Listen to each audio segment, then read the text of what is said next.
प्यारे बुज़ुर्गों, माताओं, भाई और बहनों, कबीर साहब, जिन्हें संत कृपाल सिंह जी महाराज फादर ऑफ मॉडर्न स्पिरिचुअलिटी कहा करते थे, कि कबीर साहब ने बहुत कुछ कहा है रूहानियत के बारे में, असलियत के बारे में। ये जानकारी दी है कि इंसान की ज़िंदगी कैसी है और कैसी होनी चाहिए, सच्चाई क्या है, इसकी जानकारी हम सब पा सकते हैं अगर ध्यान हम सच्चाई की ओर करेंगे। कबीर साहब ने बड़े सिंपल वर्ड्स में ज़िंदगी का मकसद क्या है उसको हम कैसे जान सकते हैं, क्या हमें करना चाहिए ताकि हम अपनी मंजिल तक पहुंच पाएं, ये सब बड़ा खोल खोल के समझाया। जब भी महापुरुष इस धरती पर आए हैं वो यही चाहते आए हैं कि असलियत की हम जानकारी पाएं। वो सब हमें यही समझाते चले आए हैं कि सबसे पहले हमने समझना है कि हम हैं कौन। हमने ये जानना है कि जहाँ भी हम रह रहे हैं, जिनके संग रह रहे हैं, जिस देश में हो, जिस कल्चर में हो,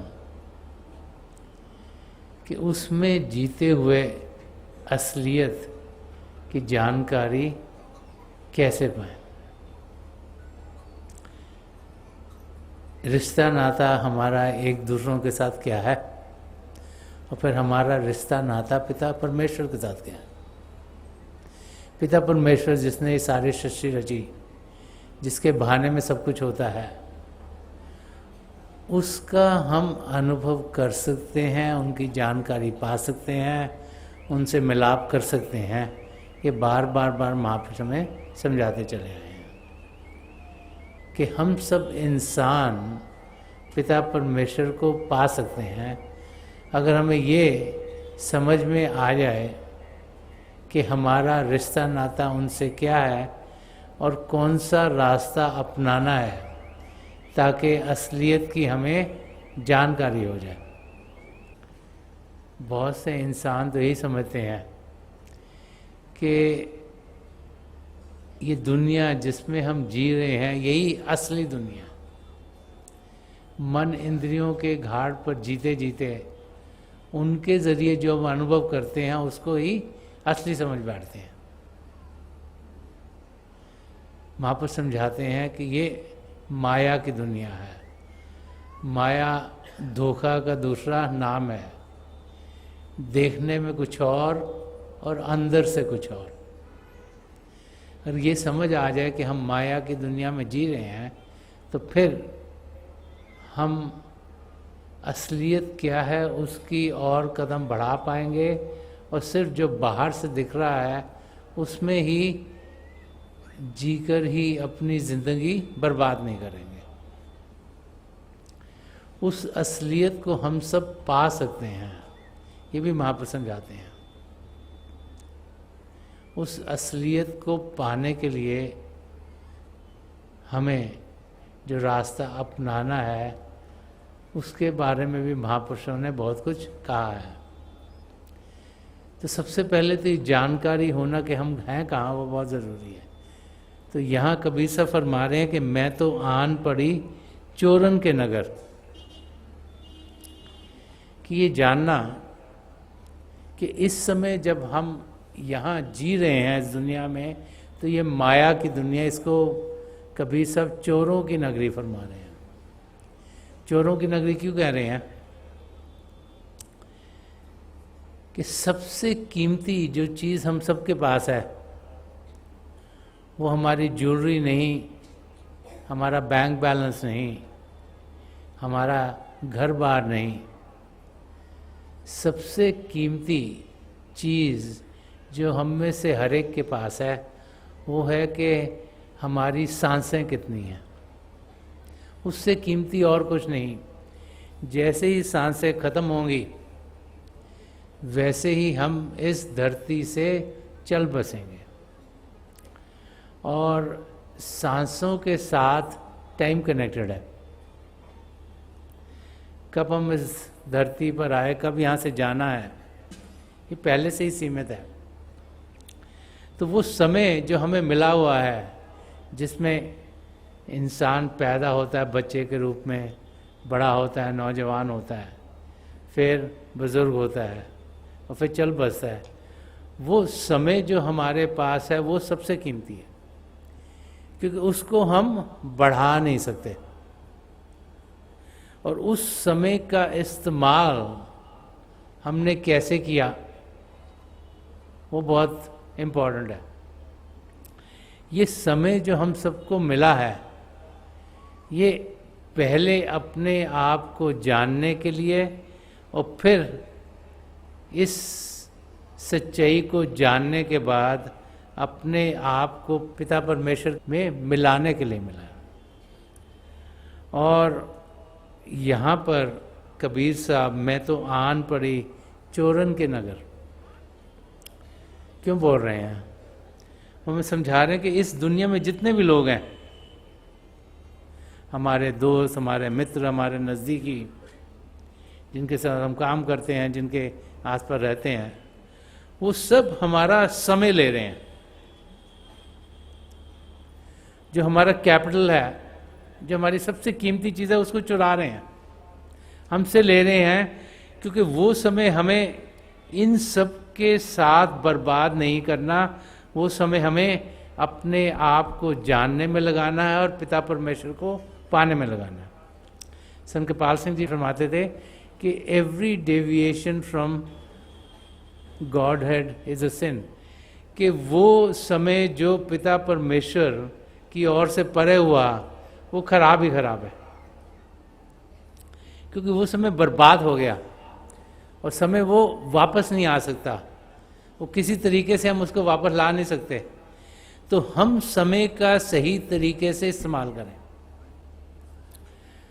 संत दर्शन सिंह जी महाराज चोरों के बारे में और भी फरमाते थे। वो फरमाते थे कि 5 चोर हैं जो हम सबके साथ जुड़े हुए हैं: काम, क्रोध, लोभ, मोह, अहंकार। ये हमारा समय बर्बाद करते हैं। वो समय जो पिता परमेश्वर को पाने के लिए हमें मिला है, उसको दुनिया के कारों में ही लगा देते हैं। तो हमें सबसे पहले ये जानना है कि हम किस अवस्था में हैं, इस अवस्था में हम जी रहे हैं। वो कहते हैं कि इस एनवायरनमेंट में जीते हुए हम पिता परमेश्वर को पा सकते हैं, हम अपने आप को जान सकते हैं। लेकिन पहले ये तो समझना है कि ये एनवायरनमेंट है क्या। अगर ये समझ में आ गया तो फिर अगले कदम हमारे पिता परमेश्वर की ओर प्यार से उठेंगे, ध्यान से उठेंगे। और हमें पता लग जाए कि हम किस हालत में हैं, तब उसमें फिर कैसे जीना है, कहाँ पे समय लगाना है, उसकी ओर ध्यान देंगे। अगर ये समझ में नहीं आया कि एनवायरनमेंट क्या, अगर लगा कि ये सब चीज़ें ही असली हैं, रिश्ते नाते, दोस्त मित्र, दुनिया की चीज़ें, और जैसे कि ज़्यादातर काम, क्रोध, लोभ, मोह, अहंकार से संसार घिरा रहता है, इन चीज़ों को असली समझेंगे तो सारा समय इनके ज़रिए हमारा गुजर जाएगा।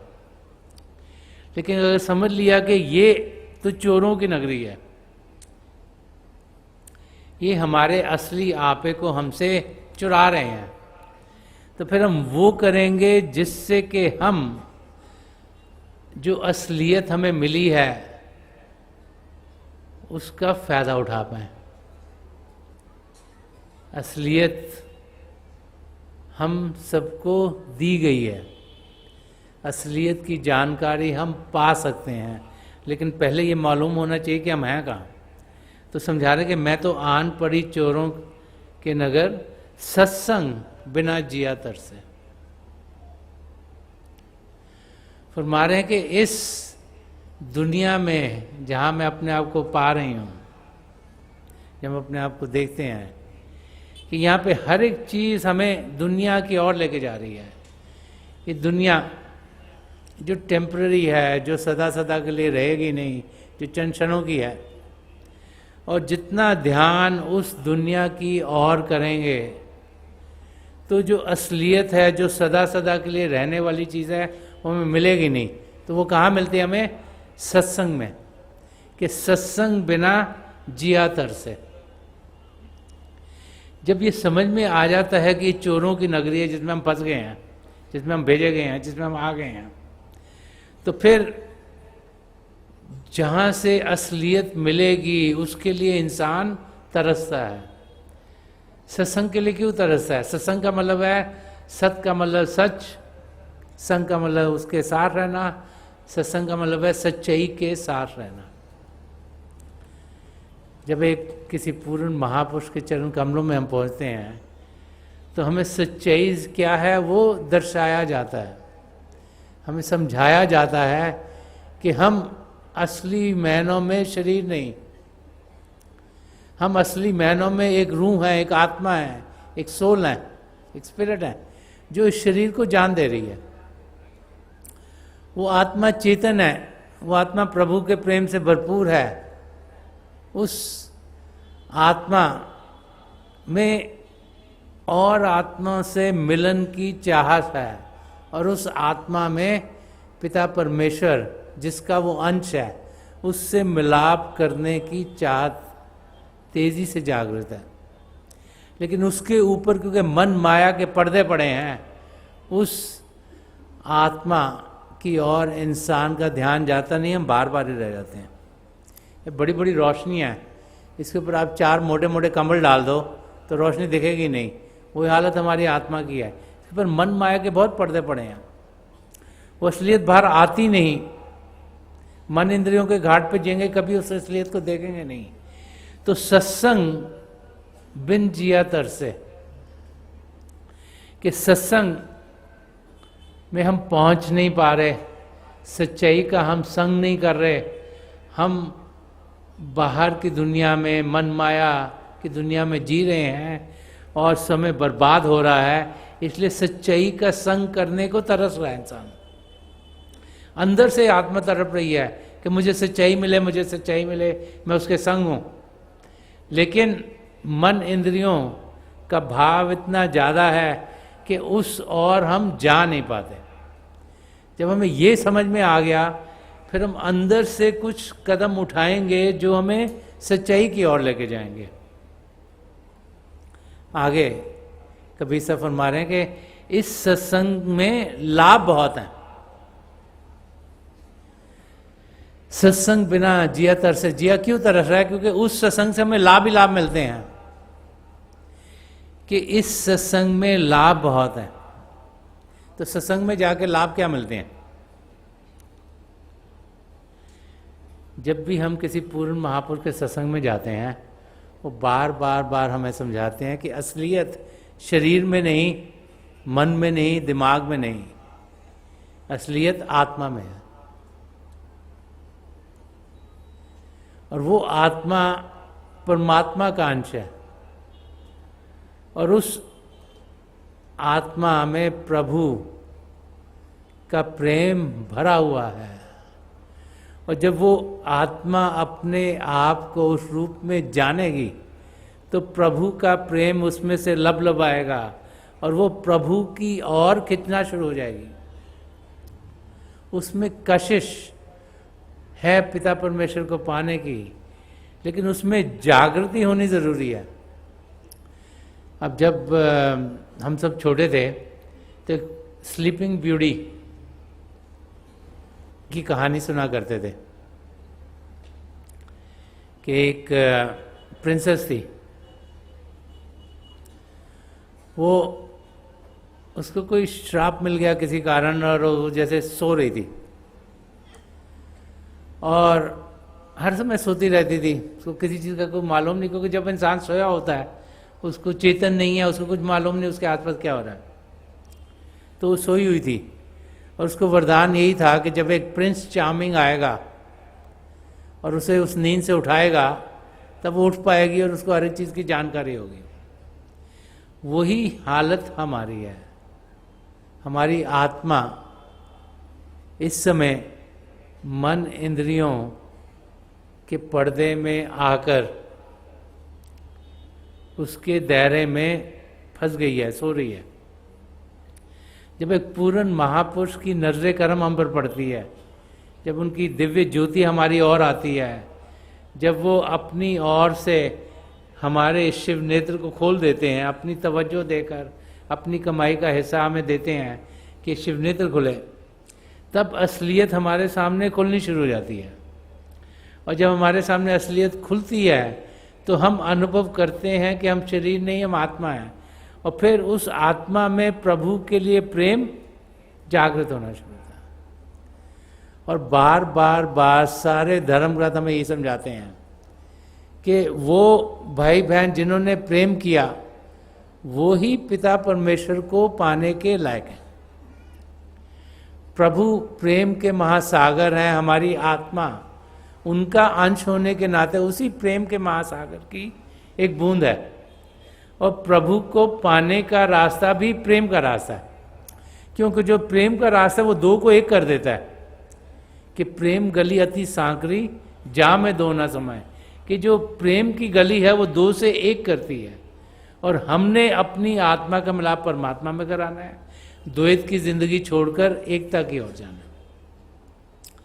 इसीलिए संत कृपाल सिंह जी महाराज फरमाते थे, एक बनो नेक बनो, कि नेकी का रास्ता इख्तियार करो, अपने आप को सद्गुणों से भरो और एक बनो, पिता परमेश्वर के साथ एक में खो।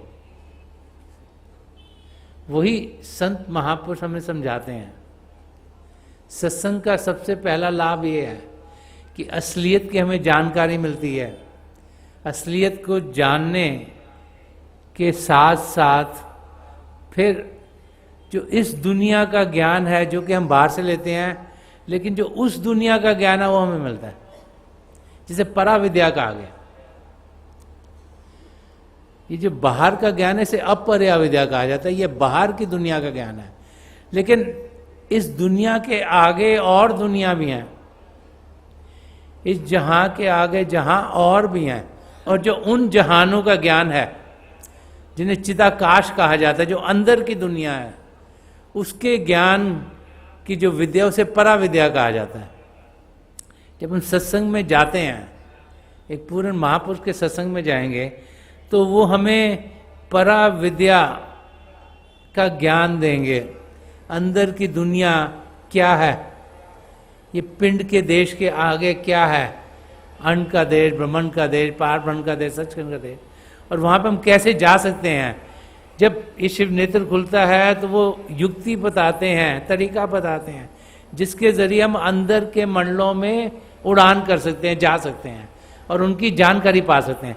जब तक वहाँ जाएंगे नहीं, उसकी जानकारी सही तरीके से इंसान पा नहीं सकता, क्योंकि अंदर के मंडल और चेतन है और कोई भी भाषाएं इतनी नहीं कि उनको समझा सकें। हमारी भाषाएं ये बाहर के जो दुनिया इसको समझाने की कोशिश करते हैं, लेकिन जब हम इससे आगे बढ़ते हैं तो अंदर की दुनिया की जानकारी अनुभव के जरिए इंसान पाता है। तो सत्संग का जो दूसरा लाभ है वो कि पराविद्या की जानकारी हमें मिलती है, अंदर की दुनिया कैसी है उसकी हमें समझ आती है। फिर जो सबसे बड़ा लाभ सत्संग में आने का है कि जब हमारे सद्गुरु की नजर करम हम पर पड़ती हैं तो हमारे अंदर प्रभु के लिए प्रेम जागृत होता है। जब प्रभु के लिए प्रेम जागृत होता है तो एक इच्छा होती है प्रभु को पाने की, फिर हमारे अंदर नाम दान लेने की इच्छा बढ़ती है। और फिर हमारे सद्गुरु जब हमें अप्रूव कर देते हैं नाम दान देने के लिए, तो वो सत्संग की सबसे बड़ी बरकत है। नाम दान का मिलना असलियत का जानना है। नाम दान का मिलना एक नया जन्म होना है, जिसमें कि ध्यान हमारा दुनिया की ओर से हटके पिता परमेश्वर की ओर जाएगा। नाम दान का मिलना एक नई जिंदगी शुरू होनी है, जिसमें असलियत क्या है वो हमारे सामने खुलनी शुरू हो जाती है।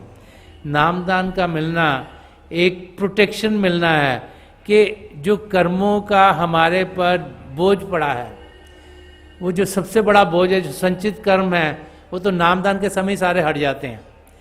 जो प्रलब्ध कर्म है, जो हमने इस जिंदगी में झेलने हैं, उसमें हमें मदद मिलती है। और क्रियामान कर्म है जो कि हम रोजाना करते हैं, उसमें हमारे कर्म कैसे कम से कम हो, वो तरीका हमें सत्संग में बताया जाता है कि हम भजन अभ्यास करें, हम सत्संग में जाएं, हम निष्काम सेवा भाव से काम करें, ताकि वो सब समय फिर उनमें कोई कर्म बनते नहीं है। तो कैसी हमें जिंदगी जीनी चाहिए वो पता लगता है। तो नामदान के जरिए जब अंदर की दुनिया में जाते हैं, जहां निचले 3 दायरों में अभी काल का जोर है, पिंड के आगे अण के आगे ब्रह्मांड, उसमें काल का जोर है, और उसमें काल हमें डिस्ट्रैक्ट करता है, काल हमें इधर उधर लेके जाने की कोशिश करता है। तो नामदान के जरिए हमारे सदगुरु हमारे अंग संग होते हैं, एक प्रोटेक्शन हमारे आसपास हो जाती है। जैसे लक्ष्मण रेखा, उसके अंदर कोई हमें तकलीफ नहीं है।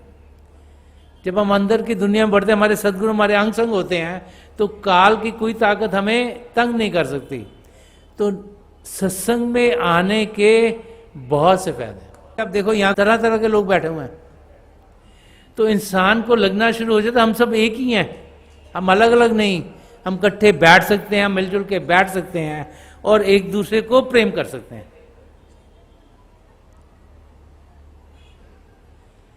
नहीं तो नफरत की बहुत सी दीवारें इंसान अपने आप बना लेता है।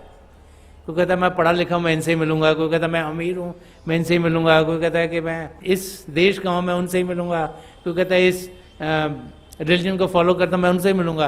वो दीवारें इंसान ने खड़ी की हैं। लेकिन जब हम सत्संग में आते हैं तो फिर हमें तरह तरह के लोग मिलते हैं जो भारी रूप से अलग हों, लेकिन उनका ध्यान एक तरफ है। वो सब अपने आप को जानने की कोशिश कर रहे हैं, पिता परमेश्वर को पाने की कोशिश कर रहे हैं। ये नहीं कि सत्संग में आएंगे तो सबके सब लोग बहुत ही अच्छे होंगे या उनके सब चीज़ें ठीक हो गई होंगी, क्योंकि वो भी अभी सीख रहे हैं, वो भी अभी रास्ते पर हैं प्रभु को पाने के लिए। लेकिन उनका ध्यान सबका एक और है। वो समझ गए हैं कि असलियत क्या है। वो जानते हैं कि हम अगर असलियत को पा लेंगे तो जिंदगी सफल हो जाएगी।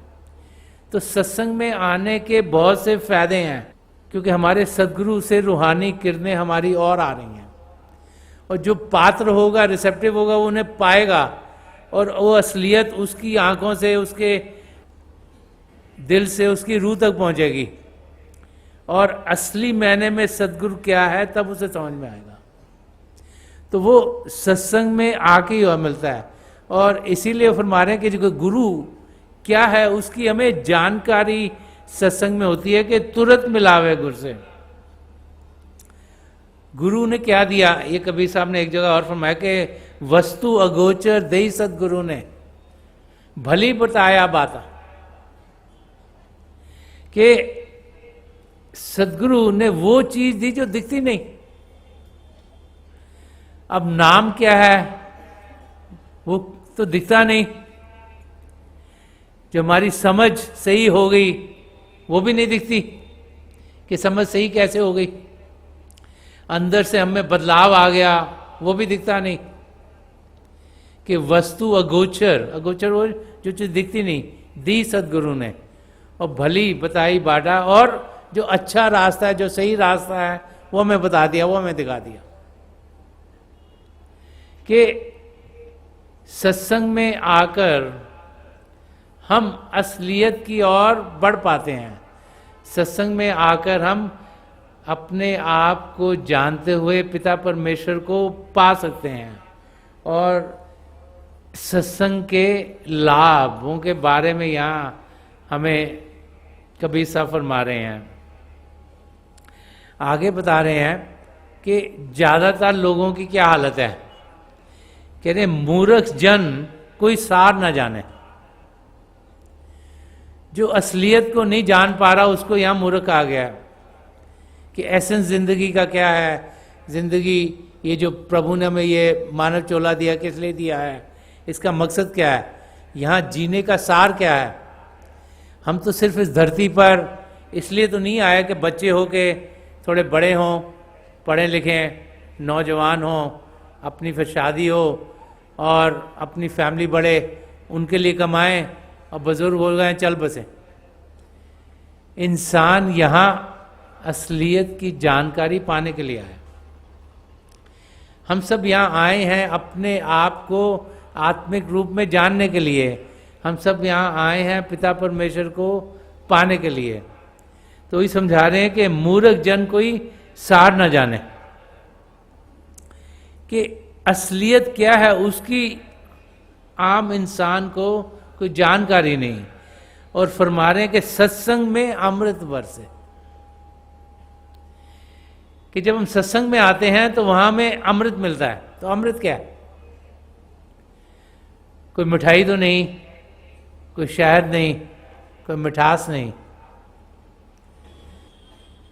गुरु अर्जुन देव जी महाराज ने भी इस अमृत के बारे में कहा है, फरमाते कि झिम झिम बरसे अमृत धारा, मन पीवे संसारन विचारा। वो कहते हैं कि जो अमृत धारा है, ये जो प्रभु का शब्द है, जो प्रभु का नाम है, ये हर समय चल रहा है, झिम झिम बरसे हर समय चल रहा है। मन पीवे, जब मन उसकी ओर ध्यान देता है, वो मन जो बाहर की दुनिया में लगा है, जब उसका ध्यान प्रभु की ओर आता है, तभी मन ही मन हम सिमरन करते हैं, प्रभु के नाम का जाप करते हैं, मन को प्रभु की ओर करते हैं। कि मन पीवे सुन शब्द विचारा, कि जब मन प्रभु के नाम के जाप में लगेगा तो उसमें ताकत नहीं रहेगी कोई और विचार बहने की। तो तब फिर हमारा ध्यान शब्द की ओर जाएगा, हम शब्द के साथ जुड़ेंगे। वो शब्द जो कण कण में समाया, वो शब्द जो हमारे भीतर चल रहा है। तो यहां पर कबीर साहब समझा रहे हैं कि वो अमृत जो कि सदा सदा का धूल और मिट्टी और जो कुछ भी हमारी आत्मा के ऊपर पड़ा हुआ है उसको हटा देता है, वो हम सब के अंदर बरस रहा है। और उसकी जानकारी जब हम पाते हैं, अंदर की दुनिया में जाएंगे, जब ये शिव नेत्र 10वां द्वार खुलेगा, तो फिर जितना ज़्यादा उस अमृत के साथ जुड़ेंगे उतना ही हम प्रभु की नज़दीकी पाएंगे। एक जगह और गुरु अर्जुन देव जी महाराज ने फरमाया, वो फरमाते कि अमृत नाम निधान है, मिल पीवो भाई। वो कहते हैं कि जो अमृत है, जो नाम का अमृत है, जो शब्द है, जो प्रभु से उत्पन्न हुआ, कि अव्वल अल्लाह नूर उपाया, कुदरत के सब बंदे, एक नूर से सब जग उपजा, कौन भले कौन मंदे। कि सबसे पहले परमात्मा था, उसको अल्लाह कहें, वाहिगुरु कहें, गॉड कहें, यहोवा कहें, ईश्वर कहें, किसी नाम से पुकारें। उनसे नूर उत्पन्न हुआ, उसको शब्द कहें, नाम कहें, कलमा कहें, होली वर्ड कहें, और उससे ही सारी सृष्टि रची गई है। और जब सब कुछ प्रभु से रचा गया तो हम कौन कहने वाले ये अच्छा है, ये बुरा है, ये ऊंचा है, ये नीचा है। सब कुछ प्रभु से आ रहा है, सब बराबर है। यही संत महापुरुषों की नज़र है। और वही शब्द जिसने सब कुछ रचा, वही अमृत, जब उसके साथ हम जुड़ जाते हैं तो हमें समझ में आती है कि वो निधान है, कि अमृत नाम निधान है, कि जो नाम का अमृत है वो एवरलास्टिंग, वो कभी खराब नहीं होता।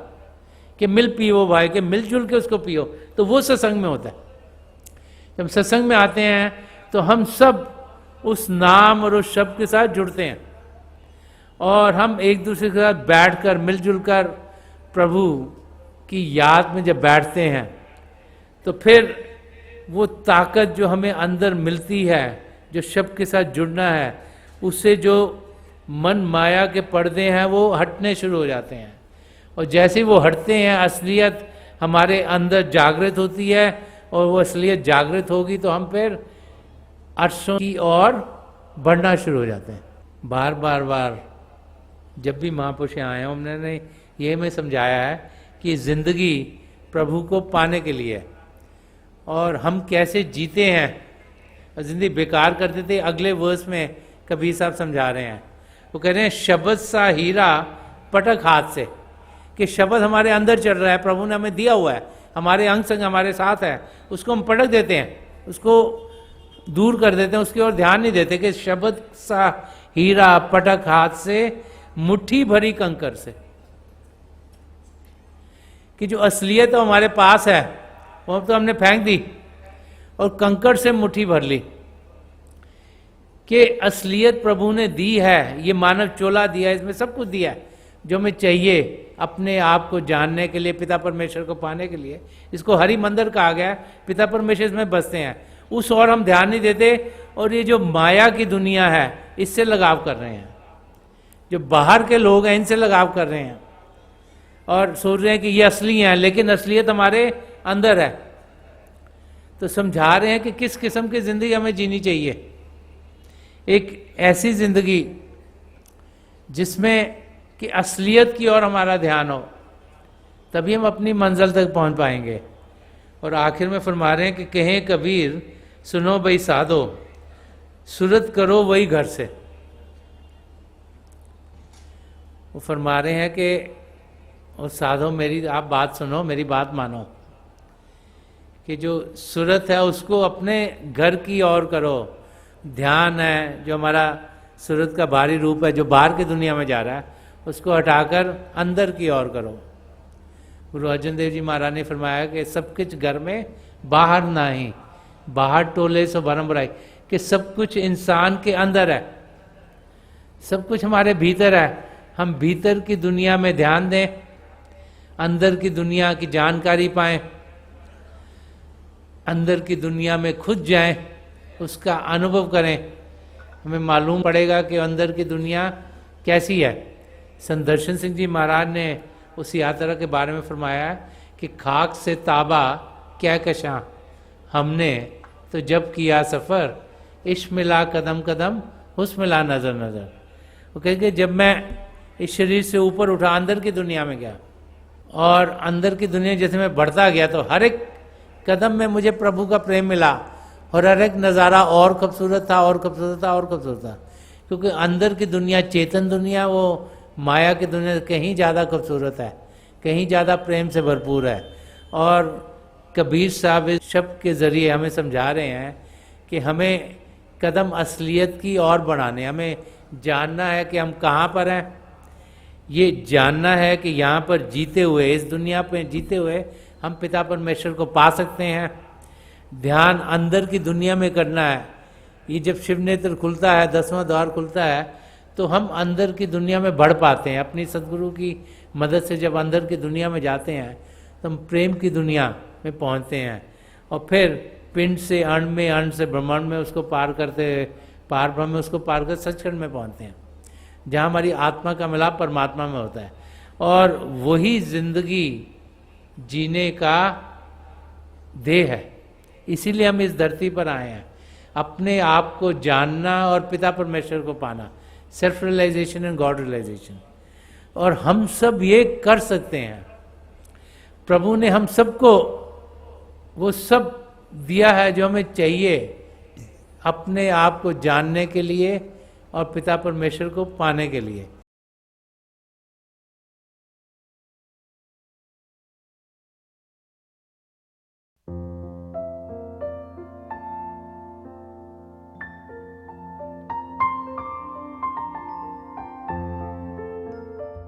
तो थोड़ी देर के लिए हम सब अभ्यास के लिए बैठ जाएं। आप जहाँ भी बैठे हैं आराम से बैठिएगा, अपनी आंखें बंद कर लीजिएगा। ये जो आई बॉल्स आँखों के डरने सीधे सामने फोकस हो, जैसे हार्ट से सामने आप फोकस हो। आंखें बंद करते ही वो भाई बहन जिन्हें नाम की देन मिली आप सिमरन कीजिएगा। और जो भाई बहन यहाँ नए हैं, आप पिता परमेश्वर के किसी भी जाति नाम का जाप कीजिएगा। जाप मन ही मन करना, ऊंचा नहीं दोहराना। मेरी प्रभु के चरण कमलों में, और जो पिछली संचय के महापुरुष हैं हजूर बाबा सावन सिंह जी महाराज, परम संत कृपाल सिंह जी महाराज और दयाल प्रसन्न दर्शन सिंह जी महाराज के चरण कमलों में यही प्रार्थना है कि जो जो हम सबके लिए बेहतर हो ये महापुरुष हमें दें, हमें सबके साथ जोड़ें और हमारे भीतर प्रभु की ज्योत के हमें दर्शन करवाएं। थोड़ी देर में मैं आपको इस बैठक से उठाऊंगा और मेरी शुभकामनाएं आप सबके साथ हैं।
छोड़ दीजिए जी, प्लीज लीव ऑफ।